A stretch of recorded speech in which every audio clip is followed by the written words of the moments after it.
दोस्तों नमस्ते प्रणाम, स्वागत करती हूँ आप सभी का अपने यूट्यूब चैनल में। दोस्तों आज मैं लेकर आई हूँ बहुत ही बढ़िया, बहुत ही प्यारा सोहर तर्ज में छठ माई का गीत।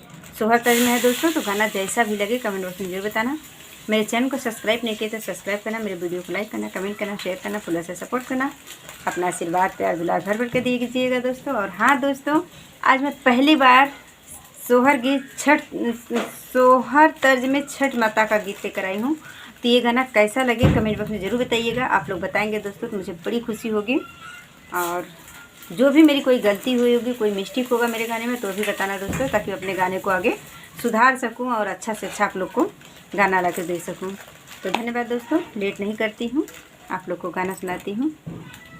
जल बीचे ठाड़ी तीवैया त मैया से या रजकारई मैया से या रजकारई हो।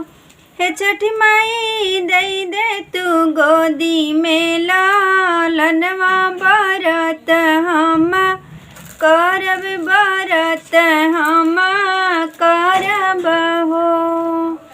छठ माई दई दे तू गोदी में बालकवा बरत हम कर पूजन हम करब हो। जल बीचे ठाड़ी तीवैया त मैया से या रजकारई मैया से या रजकारई हो।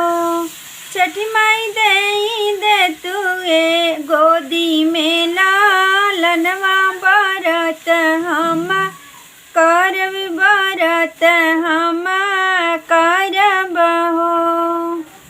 छठ माई दई दे तू गोदी में लालनवा बरत हम कर पूजन हम करब हो। केहू के दिहू माई दुई लाल, केहू के चार लाल, केहू के चार लाल हो। मैया हमहू बजनी रहे ठाड़ई हमाई नहीं चितयू, हमाई नहीं चितयू हो। ये छठ मैया हमहू बजनी रहे ठाड़ई हमाई नहीं चितयू, हमाई नहीं चितयू हो। इतनी बचन सुनई छठ माई मन ही मन हंसई, मन ही मन हंसई हो। हेतिवई छठ बरत बहुत कठिन बरत, कैसे करबू पूजन कैसे करबू हो। हेतिवई छठ बरत बहुत कठिन बरत, कैसे करबू पूजन कैसे करबू हो। पहले में करब हम नहाए खाए, दूसरे में निर्जल, दूसरे में निर्जल हो।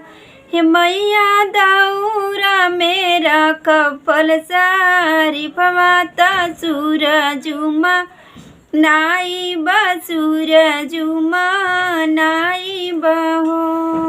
पहले में करबै नहाए खाए, दूसरे में निर्जल, दूसरे में निर्जल हो।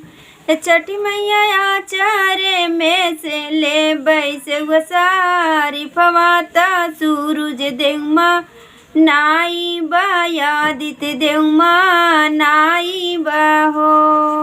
मैया आचार्य में से हुआ सारी फवाता सूरज देवमा नाई बयादित देवमा नाई बहो।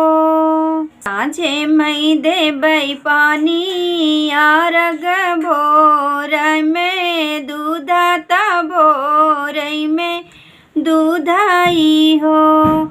छठी मैया गोदिया में लई के बा बालकवा तैयार गदे वाई बयार गदे वाई बहो। सजमा कई दे बई पानी अर गई ता भोरे दूध यार ग भोरे दूध अर गई हो।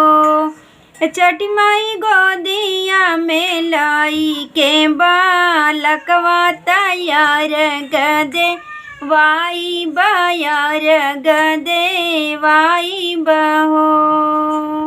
जाऊ ना बेटी अपन घर जाऊ अपने ससुर घरे अपने ससुर घरे हो। बेटी आजू के नवाए माहिनमा बालक तोहरे होई है बाजी न नौआ छुटी है बाजी न नौआ छुटी आई हो। बेटी आजू के नवाए माहिनमा बालक तोहरे होई है बाजी न नौआ छुटी है बाजी न नौआ छुटी आई हो। बीत गए कुवार माहिनमा कार्तिकवा के लगते कार्तिकवा के लगते ही हो। बहिनी बाजिनी के जनमैला लनवा तब छठी घाटे बाजन छठी घाटे बाजन हो। बहिनी बाजिनी के जनमैला लनवा तब छठी घाटे कोसी भरई छठी घाटे कोसी भरई हो। बीत गए कुवार माहिनमा कार्तिकवा के लगते कार्तिकवा के लगते ही हो। बहिनी बाजिनी के जनमेला लनवा तब छठी घाटे कोसी भरई छठी घाटे कोसी भरई हो।